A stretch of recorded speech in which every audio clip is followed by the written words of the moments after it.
Welcome to the Water Margin Podcast. This is episode 120.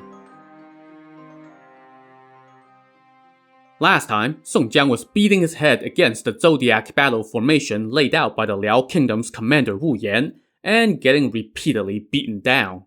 But then, he had another one of his trippy dreams where he met up with the goddess known as the Mystic Queen, and she gave him the cheat code for defeating the formation. Once he woke up from that dream, Song Jiang started handing out orders to his men, and they prepared for an assault. On the other side of the lines, Commander Wu Yan had not seen Song Jiang come try his luck against the Zodiac formation in a few days, so he sent a detachment of troops all the way to the front of Song Jiang's camp to see if he could induce the enemy to come out. By now, Song Jiang was ready, so he led his army out that evening to come meet the Liao forces. The two sides lined up across from each other, keeping the other at bay with their archers, and then they just engaged in a stare-down. As dusk descended, a chilly wind started to blow and dark clouds gathered, bringing on the darkness before the sun had even set. Song Jiang now left a unit of yellow-robed soldiers on the front line to keep up appearances, while 4 other units snuck around the enemy lines in silence and rushed toward the Zodiac formation to the north. Around 7 p.m., a string of cannon shots rang out from Song Jiang's lines. The 5 units, led by the chieftains Hu Yanzhuo the Twin Staffs, Guan Sheng the Great Saber, Lin Chong the Pantherhead, Qin Ming the Fiery Thunderbolt, and Dong Ping the General of Double Spears, now all charged into their respective targets. The priest Gongsun Sheng started working his magic from the heart of the main army, releasing 5 thunderbolts. A wild wind blew from the south with such force that the trees bent so low that their tops touched the ground, while pebbles and sand swirled. Now, the 24 gun carriages that Song Jiang had built were pushed into the Zodiac formation and started to wreak havoc. Meanwhile, 3 other units, led by Hu Sanliang, the 10 feet of steel, Lu Zhishen, the flowery monk, and Lu Junyi, the jade qilin, all charged into the enemy. The night shook with the quake of thunder and tremor of cannon blasts. Under the moonless sky and amid what sounded like the wailings of demons and gods, a mass of humanity tore at each other. In the Zodiac formation, Commander Wu Yan was directing his troops when he heard loud cries rise up from every direction, followed by the sound of battle. By the time he mounted his horse, Song Jiang's gun carriages had already charged into his part of the formation, setting the place ablaze with their thunderous shots. Meanwhile, Guan Sheng, the Great Saber, and his unit also charged onto the scene. As Commander Wu Yan raised his halberd to take on Guan Sheng, Zhang Qing, the Featherless Arrow, one of the 7 chieftains supporting Guan Sheng's flanks, started pelting Commander Wu Yan's lieutenants with his flying stones. Before long, most of the lieutenants had either been wounded or fled. Meanwhile, 4 other chieftains charged in and started mopping up the remnants of the Liao forces. Seeing that most of his support had been decimated, Commander Wu Yan quit the fight against Guan Sheng and fled toward the north. Guan Sheng kept up a hot pursuit. Meanwhile, Hua Rong the archer also joined the chase and let fly an arrow toward Commander Wu Yan's back. The shot struck him right in his protector plate, sending sparks flying with a loud clang. Before Hua Rong could let fly another shot, Guan Sheng had caught up to Commander Wu Yan and brought his green dragon saber down on the commander's back. Commander Wu Yan was wearing 3 layers of heavy armor. The innermost layer was steel chain-linked mail, the middle layer was made from the hide of some kind of sea animal, and the outermost layer was golden chainmail. Guan Sheng's saber tore through the 2 outer layers, but did not penetrate the third. As Guan Sheng took another swing, Commander Wu Yan dodged his blade and turned around to fight. After just 3 bouts, Hua Rong the archer had caught up to them and let fly another shot aimed right at Commander Wu Yan's face. The commander quickly ducked, and the arrow scraped past his ear. That took the fight out of Commander Wu Yan, and he turned and fled again. But now, Zhang Qing the Featherless Arrow arrived and chucked the stone toward his face, and Commander Wu Yan was left lying on his saddle, dragging his halberd behind him as he fled. And now, Guan Sheng caught up to him from behind and brought his saber down once more. This time, it not only cut through the last layer of armor, but also through skin, flesh, and bone, slicing upward through Commander Wu Yan from his waist to his head. As the commander's body fell to the ground, Hua Rong seized his fine horse, while Zhang Qing finished him off with a thrust of the spear. And that was all she wrote for the Liao Kingdom's top military officer.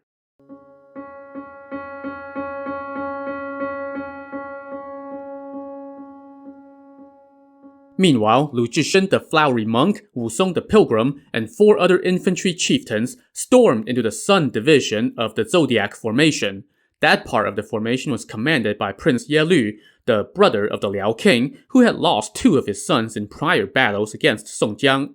This time, the prince was losing more than that. Before he could flee, Wu Song cut off his horse's head with one swing of the saber, sending him tumbling to the ground. Wu Song then grabbed hold of his hair and sliced off his head. The prince's remaining 2 sons did manage to flee, but that part of the formation had collapsed. "Let's storm into the center of the formation and capture the Liao king," Lu Zhishen said. "That will end this once and for all." On the other flank, in the Moon division of the formation, the Liao forces were being commanded by Princess Tian Shou, one of the Liao king's daughters. When she saw the enemy charging into her midst, she quickly gathered her troop of female soldiers and rode out to fight. She ran into the unit led by Hu Sanliang, the 10 feet of steel. Because, you've gotta pit the few women warriors in this novel against each other, even when they are fighting in the midst of 500,000 soldiers. After a few exchanges, Hu Sanliang let go of her twin blades and just grabbed hold of the princess. The 2 of them tangled atop their horses until Hu Sanliang's husband, Wang Ying the Stumpy Tiger, showed up and helped apprehend the princess alive. The princess's female bodyguards were scattered, and with them went the Moon portion of the formation. As for the center of the formation, Lu Junyi and his forces stormed in and wreaked havoc. The hunter brothers Xie Zhen and Xie Bao quickly cut down the Liao's main command banner and then started slaughtering the Liao officials and officers in mass. The Liao king fled, protected by some of his officials and a gaggle of lieutenants. They managed to get away and scampered inside the Youzhou prefectural seat. 2 of the king's nephews, however, were killed in the fighting, another was captured, and the 4th vanished amid the chaos. By the time 3 a.m. rolled around, the fighting had been going on for about 8 hours, and the Liao army of more than 200,000 had been wiped out. As the first light of morning began to creep in, the various officers from Song Jiang's ranks returned with news of their victories, and Song Jiang ordered his army to return to camp. One after another, his chieftains offered up 8 high-ranking prisoners and innumerable heads of slain foes. Song Jiang sent the prisoners to the camp of Commissioner Zhao and distributed the captured war horses among his officers. Inside the Youzhou prefectural seat, the Liao king was catching his breath and sending out word for his men to lock the gates, keep up a stiff defense, and not go out to fight. Meanwhile, Song Jiang had learned the king's whereabouts, so he ordered his army to encircle the city and invited Commissioner Zhao onto the scene so that he could supervise the siege. As the Liao king watched the enemy prepare their siege equipment, he panicked and assembled his remaining officials. Everyone told him, "The situation is dire. The best course of action now is to submit to the Song." The king agreed, and soon a white banner of surrender was flying atop the city walls, and an envoy was on his way to the Song camp, relaying the king's willingness to offer annual tribute and a promise to never again encroach upon the Song's territory. Song Jiang brought the envoy to see Commissioner Zhao. Upon hearing the Liao's offer of surrender, the commissioner said, "This is an important matter. You must bring this directly to the emperor himself. I do not dare to decide this matter myself. Since your kingdom wants to submit, you should send a top official to the capital to see His Majesty. Only if he accepts your surrender and pardons your crime will I call off my forces." When the envoy brought this message back to the Liao king, he asked his officials how to proceed. The right prime minister said, "My lord, right now we have few officers and even fewer troops. We cannot fight. In such a precarious state, my foolish opinion is that we should use money to buy some allies. I will personally go to Song Jiang's camp and offer him lots of gifts so as to persuade him to pause his siege on the city. Meanwhile, we should send gifts to the capital to bribe the Song officials there and ask them to persuade the emperor on our behalf. Right now, the Song court is run by 4 corrupt officials: Cai Jing, Tong Guan, Gao Qiu, and Yang Jian. That childish emperor listens to the 4 of them, so let's give those 4 lots of valuables so that they will advocate for a truce. Then the emperor will no doubt accept our offer and call off his army. The Liao king agreed, so the next day, the right prime minister went to Song Jiang's camp. When Song Jiang asked what he was doing there, the prime minister mentioned the king's desire to submit and then offered Song Jiang lots of swag. But Song Jiang said sternly, "If I keep up my siege, your city will fall for sure, and we will pull out this weed, roots and all, so that trouble will not sprout again. But because you have raised the banner of surrender, we have kept our forces at bay. It is in accordance with the ancient rules of war to allow surrender, and that is why we have not resumed our attack while we allow you to go to our court to beg forgiveness. But what kind of man do you take me for, to come here offering me bribes? Never speak of this again." That rebuke put the prime minister on edge, and Song Jiang now added, "Prime Minister, I will allow you to go to the capital and offer up your petition in person. Meanwhile, I will refrain from attacking your city. Hurry back, no delays." The prime minister brought that message back to his king, and the next day, the Liao court prepared cartloads of swag and sent an entourage led by the right prime minister and 15 other officials, totaling 30-some riders in all. They left the city and went to Song Jiang's camp. Song Jiang led the prime minister to see Commissioner Zhao and relay the reason for their arrival. While they treated the prime minister as a guest, Commissioner Zhao huddled with Song Jiang and decided to send along their own letter to the court, carried by the chieftains Cai Jin, the Little Whirlwind, and Xiao Rang, the Sacred-Handed Scholar. Those 2 were to accompany the Liao envoys to the capital. After traveling for a number of days, the Liao delegation arrived in the Song capital of Kaifeng with their 10 cartloads of gifts. While the envoys settled in at the guest quarters, Cai Jin and Xiao Rang went on ahead to the Council of Military Affairs and reported the situation. They were then told to stay with the Liao delegation while the council deliberated the matter. Meanwhile, the Liao right prime minister got to work sussing out connections and backdoors to the 4 corrupt officials who ran the Song court. Before long, many an official had gotten his cut of the bribes, so the next morning, when the emperor held court, Tong Guan, the Chancellor of Military Affairs, stepped forth and said, "The vanguard general Song Jiang has defeated the Liao forces and has encircled Youzhou Prefecture. The city is on the brink of falling. Now, the Liao king has raised the flag of surrender and is willing to submit. He has sent his prime minister here to present their petition and to declare themselves your subjects, ask for your forgiveness, and to beg for a truce and an end to the fighting. They are willing to offer annual tribute and will not dare to disobey your command. The Council of Military Affairs dares not to decide on our response without asking your majesty first." The emperor said to his officials, "If we agree to a truce and call back our forces, then the Liao will continue to exist as its own state. What do you all think?"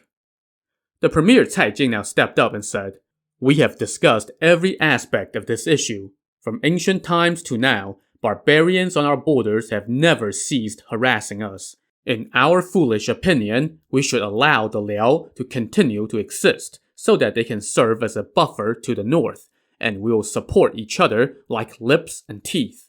Their annual tribute will also benefit our state. We should accept their offer of surrender, end the fighting, and call back our forces to defend the capital. But we dare not take these actions without your decree."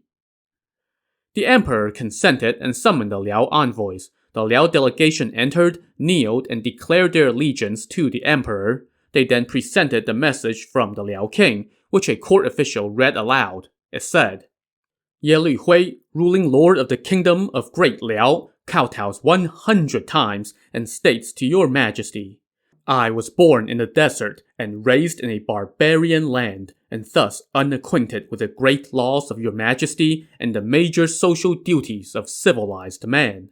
Deficient in culture and military talents, I was surrounded by vicious sycophants, men greedy and corrupt, short-sighted as rats and crafty as roebucks. I was ignorant, and they rapacious. We invaded your borders, provoking your army's reprisal. Mere ants cannot stir Mount Tai, and rivers cannot be halted in their flow to the sea. Although we still possess a few desolate cities, we have not enough provisions for even half a year. Today, I dispatch my emissary to venture into your awesome presence and surrender our lands and request punishment. If your majesty will pity us and spare our poor lives and not destroy our ancestral inheritance, your name shall be engraved on our bones. With the utmost exertion, we shall serve forever as a guard of your borders and a buffer for your imperial reign. You will give new life to our young and old, and all our descendants will be eternally grateful. We will pay tribute each year and vow to never fail. Trembling, we wait with bated breath. In sincerity and fear, we bow our heads and kowtow, respectfully submitted. Once the letter was read aloud, all the officials expressed their pleasure. Satisfied that the barbarians had been put in their proper place, the emperor now bestowed upon the envoys some of his imperial wine, while the envoys presented him with gifts, which the emperor ordered stored away. He then laid down the terms of the annual tribute, wrote an official reply, and ordered a banquet be held for the envoys. He told the envoys to return to their kingdom first, and that he would send along an emissary to announce the official end of hostilities. The Liao delegation offered their thanks and returned to their guest quarters. They then sent around even more bribes just to make sure the deal goes down smoothly. Word came back from Premier Cai telling the envoys that he and his fellow Gang of Four members will hold up their end of the deal. Thus reassured, the Liao delegation embarked on their return trip. The next day, Premier Cai and the other officials went to court and asked the emperor to issue a decree accepting the surrender. The emperor consented, and the Hanlin Academy, his personal team of secretaries, quickly wrote the decree, and Marshal Su was tasked with taking the decree to the Liao and ordering the Song forces to return to the capital. All prisoners of war were to be returned, along with all the captured territory and other property that had been seized. Marshal Su set out at once with the chieftains Chai Jin and Xiao Rang. It was now the height of winter, and they traveled under a cloudy sky as heavy snow fell, covering the landscape. After some days, they approached the front lines. Chai Jin and Xiao Rang sent word on ahead to Commissioner Zhao, who then alerted Song Jiang. Song Jiang and company then went 20 miles outside their camp to welcome Marshal Su with wine. Remember that Marshal Su was one of their key allies at court, so this was a happy reunion. Once they got the prerequisite courtesies out of the way, they went inside Song Jiang's camp and discussed matters at court. The Council of Military Affairs, along with Cai Jing, Tong Guan, Gao Qiu, and Yang Jian, all received bribes from the Liao, Marshal Su told Song Jiang, so they advocated forcefully with the emperor to accept a truce and recall the army. Hearing that, Song Jiang sighed and said, "It's not that I begrudge the court, but we were on the brink of success, and now it's all for naught again." But Marshal Su consoled him, saying, "Don't worry, when I return to court, I will definitely sing your praises to the emperor." Commissioner Zhao also chimed in, "And I will bear witness. There is no way I will allow your great contributions to go unrecognized." Song Jiang said, "The 108 of us have no motive other than repaying the country with all that we have, so we're not clinging to hopes of rewards. As long as we can be together, we consider ourselves lucky. But if you, Commissioner, will speak on our behalf, we will be immensely grateful for your kindness." And so they feasted that day until nightfall, while they sent word to the Liao king, telling him to prepare to receive the imperial decree. The next morning, Song Jiang sent 10 of his top chieftains to escort Marshal Su into the Youzhou prefectural seat. All 10 chieftains were clad in brocade robes and golden armor. They led 3,000 infantry and cavalry and escorted the marshal into the city. Once inside, they were greeted by civilians lining the streets with candles and incense. The Liao king and his court came out to the south gate to receive the decree and led the envoys to the palace in the city. Flanked by the 10 chieftains, Marshal Su stood to the left of the Dragon Pavilion, while the Liao king and his officials kneeled. An official then called for them to kowtow, which they did.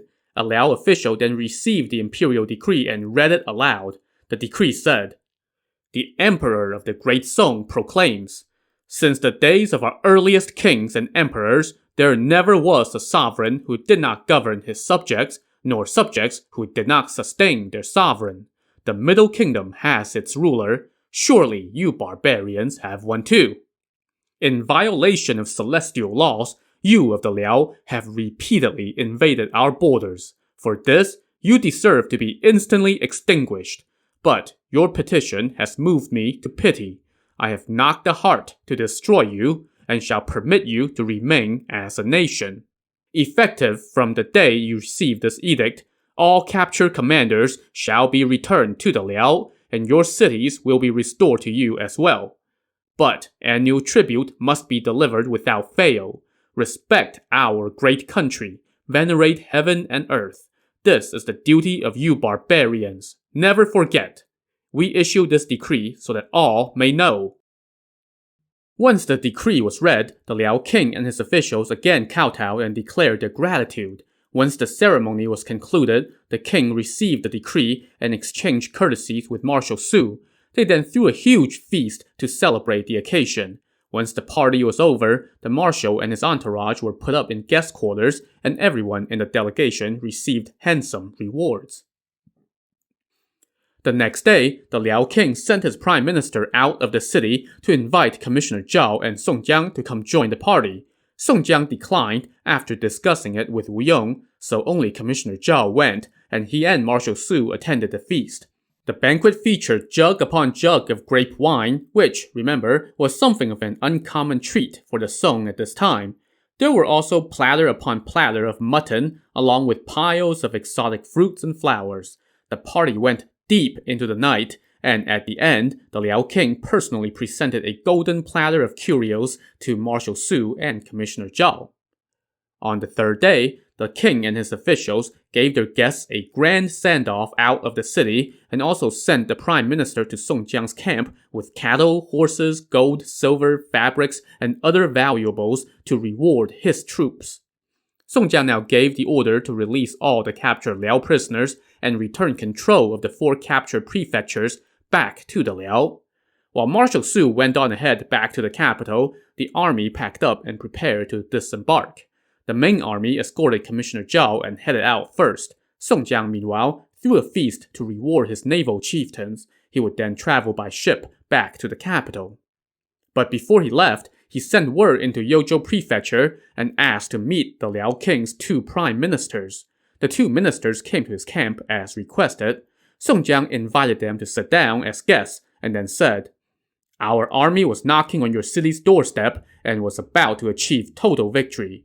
I would have been within reason to deny your surrender, sack your city, and exterminate all of you. But you made your case to the court, and His Majesty took pity upon you and could not bear to wipe you all out. So he permitted your surrender and pardoned your crime. Now all is concluded, and I am about to return to the capital. But don't go thinking that we can't defeat you. Do not harbor thoughts of rebellion again. Send your tribute every year without fail. Once I return to my kingdom, you all must be on your best behavior. Do not act up again. If our heavenly troops have to come back, we will not spare you." The 2 prime ministers kowtowed and offered up a mixture of apologies and thank yous, and Song Jiang then consoled them with a few kind words and sent them on their way.